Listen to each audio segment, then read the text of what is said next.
J'ai pas forcément été marquée négativement par mon entourage pro, amical, familial ou autre, qui aurait pu me dire des choses, qui m'a certainement dit des choses désobligeantes, notamment quand les enfants sont très très jeunes, où tout le monde se permet de nous donner des conseils, etc. Mais en fait, comme je m'étais beaucoup renseignée par moi-même et que j'étais...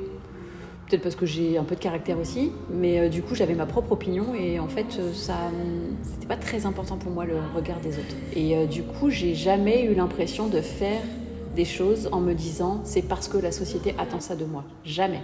C'est toujours parce que moi je pensais que c'était bien, ou avec mon mari on pensait que c'était bien, ou on pense que c'est bien. Après on n'est pas du tout en marge non plus de la société et peut-être que je pense ça, mais parce que je suis moi-même totalement intégrée dans la société et que j'ai totalement intégré les codes qui font que voilà, une famille ça se passe comme ça, enfin, l'éducation des enfants se passe comme ça, une famille ça doit être comme ça, etc. Mais ça pourrait se passer différemment et à partir du moment où moi je m'y retrouve, mon mari s'y retrouve et nos enfants s'y retrouvent, le reste n'a pas trop d'importance. D'avoir une maman, avoir quelqu'un sur qui compter, si j'ai des problèmes, si j'ai tout simplement envie de parler, je sais qu'elle est là. Elle veut le meilleur pour moi, que ça me plaise ou non. Donc forcément, il y a des désaccords derrière et tout, mais je sais que c'est pour mon bien, quelque part. Donc voilà, principalement. La question de génération joue beaucoup.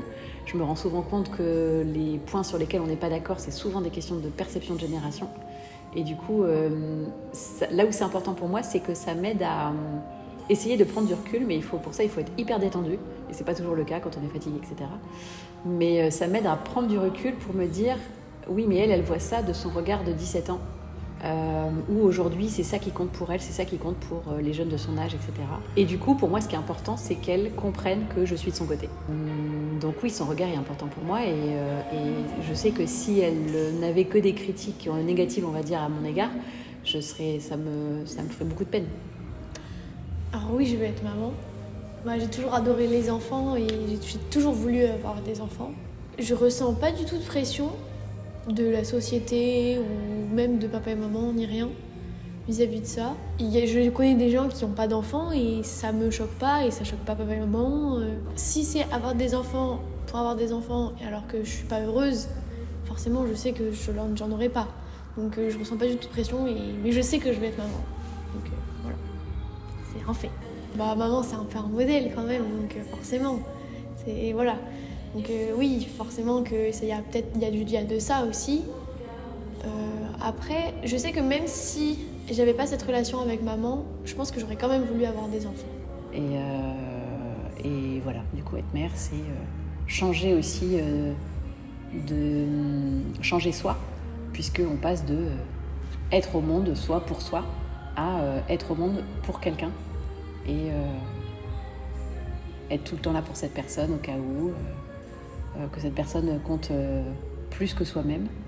Et du coup, voilà, ça change complètement qui on est. Oui, il est important pour moi le regard de maman sur moi, forcément parce que je veux lui faire plaisir. En plus, je veux pas la décevoir, donc forcément c'est important. Même si des fois, je m'en fiche un peu sur certains trucs, mais en règle générale, oui, c'est important quand même. Et je fais attention à ce que ce soit bien comme elle veut aussi. Donc voilà. Voilà, Mary, comme ça, là, Non, mais non. Ouais, mais c'est vrai qu'on parle beaucoup, donc ça passe d'abord par la parole. Il y a beaucoup d'autres choses, effectivement, sur des regards. Sur des regards, ça va surtout être quand on est effectivement dans des groupes ou sur des soirées ou d'autres temps avec la famille ou avec un certain nombre de gens. Avec d'autres personnes, et quand par exemple on entend quelque chose, on fait « Ah, ça, voilà. On sait !» Voilà, exactement, on va se faire des petits clins d'œil, des petites choses comme ça. Mais sinon, pour vraiment communiquer, on passe énormément par la parole. On se fait des câlins aussi. Oui, clairement. Ça compte. Oui, oui. Mais oui, principalement la parole. En fait, on parle facilement d'Eva et moi.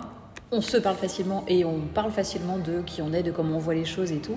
Mais pour une analyse de cas, entre guillemets, de mère et fille, on est très standard parce qu'on n'est pas du tout... on a une relation très classique. On n'est pas des cas particuliers. On n'est pas des cas particuliers. On s'entend très bien. on n'est pas non plus meilleurs amis. On a un écart d'âge qui est là, mais qui n'est pas non plus très éloigné. Ni très proche. Ni très proche, c'est pour ça que ça fait pas vraiment un cas particulier. On se déteste pas, ni rien. Donc c'est vraiment une relation mère-fille assez standard quand même. Oui, c'est ça. Alors pour moi, le principal point où on n'est pas d'accord, c'est l'école. Parce que, pas forcément d'avoir des super notes, etc., mais en tout cas de savoir d'avoir une méthode de travail appropriée pour être efficace, etc., et savoir être autonome plus tard. Elle sait que je suis capable de et plus, ça, du coup, ça la frustre. Effectivement, quand je vois qu'elle bosse pas, très peu, ça m'énerve un peu. C'est peut-être effectivement notre principal désaccord. Ouais. Mais c'est vrai qu'on a des traits de personnalité en commun, c'est ce que souvent les gens nous disent, qu'on se ressemble sur pas mal d'aspects.